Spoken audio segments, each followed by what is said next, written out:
Today we will learn and reflect on the teachings of Zeno, the first of the Greek Stoic philosophers. You may ask, how will studying Zeno and Stoic philosophy improve my soul? Well, how many times have you heard people ask, if God is truly almighty, if God is truly in control, then why do bad things happen to good people? And in particular, why do bad things happen to me?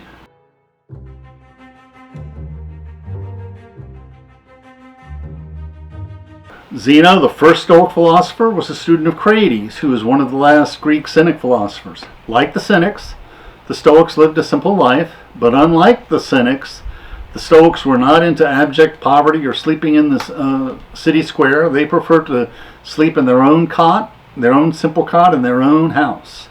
They liked to teach in the Stoa, which is how they came to be known as Stoics. Although Zeno and the Roman Stoics did not deny the existence of the gods, they spoke of God and Zeus interchangeably, as if Zeus was the only god that mattered, and they rarely even mentioned the other gods. Now we must presume that if given a choice, you would choose hearing from Zeno himself, or Zeno quoted by Diogenes, rather than my rambling on about Zeno.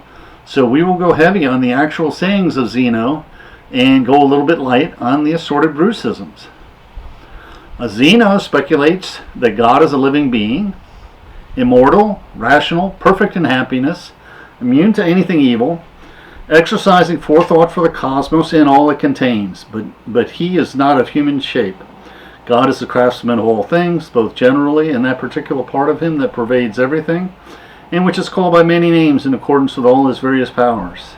And the whole cosmos and heaven are the substance of God. Zeno's philosophy had the earliest version of the lists of virtues and vices that we see in Seneca and the later Roman Stoics, as well as the Eastern Church Fathers and the Roman Catholic monastics, such as St. Benedict. Now Zeno says, virtue is a harmonious disposition and should be chosen for its own sake, not out of fear or hope of anything external. Happiness lies in virtue, since virtue is a state of mind that makes the whole of life harmonious. The lists of vices are the moral opposite of the virtues, and those who are addicted by the vices, they want to be ignorant how much easier their lives would be if instead of working on being evil, that they worked on being virtuous, as living according to the virtues is indeed hard work, while living addicted to your vices is just plain laziness. Zeno's list of virtues, the primary virtues, are wisdom, courage, justice, and temperance, and also magnanimity, self-control, endurance, quick-wittedness, and good counsel are virtues. The mirror image are the vices: folly, cowardice, injustice, and intemperance. Subordinate to those are lack of self-control, slow-wittedness, and ill-advisedness. Vices are ignorant of the wisdom bestowed by the virtues. And Zeno, like all good Stoics, teaches that passions must be checked and controlled. The most dominant passions are pain, fear, desire, and pleasure. Now, one truth of Stoic philosophy and the Judeo-Christian tradition is that envy is the gateway vice. If you succumb to the temptation of envy, then you are prone to succumb to all the more serious vices and sins. Today's enviers are tomorrow's thieves, murderers, and adulterers, or other selfish and not very nice people. I mean, who likes someone who scowls at your success, who always wants to knock you down? According to Zeno, pain is irrational.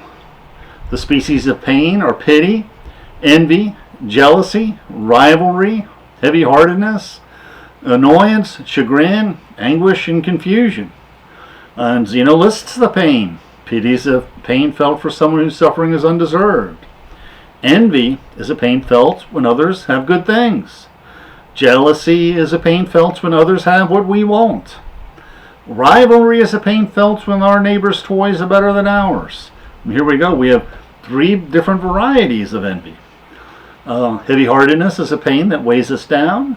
Chagrin is a lingering and intensifying pain made worse by brooding. Anguish is a pain that saps our energy. And confusion is an irrational, gnawing pain that keeps us from knowing where we are.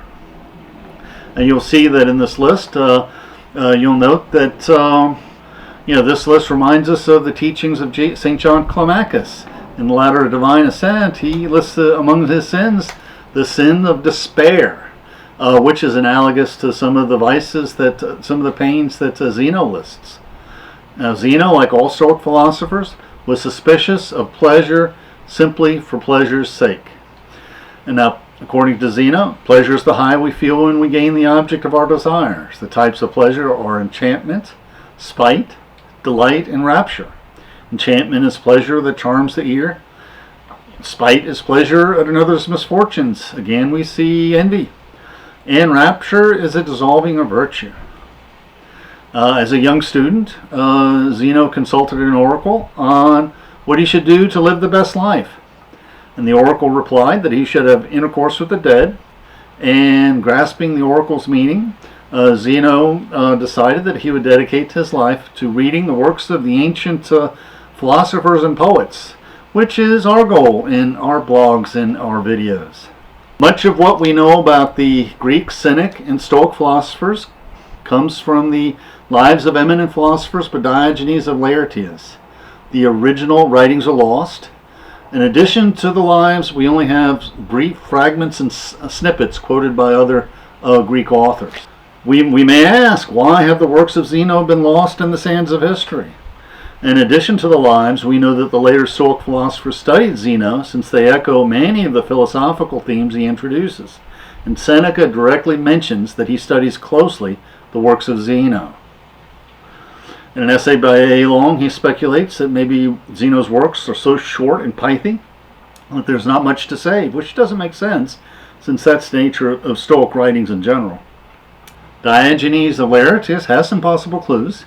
Now, he includes some puzzling references, some conflicting references. In one place, he says Zeno criticized pederasty, which we know as men-boy love. And in another place, he says that Zeno's preferred young girls to young boys, which is kind of yucko. Don't know which is the best comparison there. He also says that many Greek philosophers thought Zeno was way too libertine in his attitudes.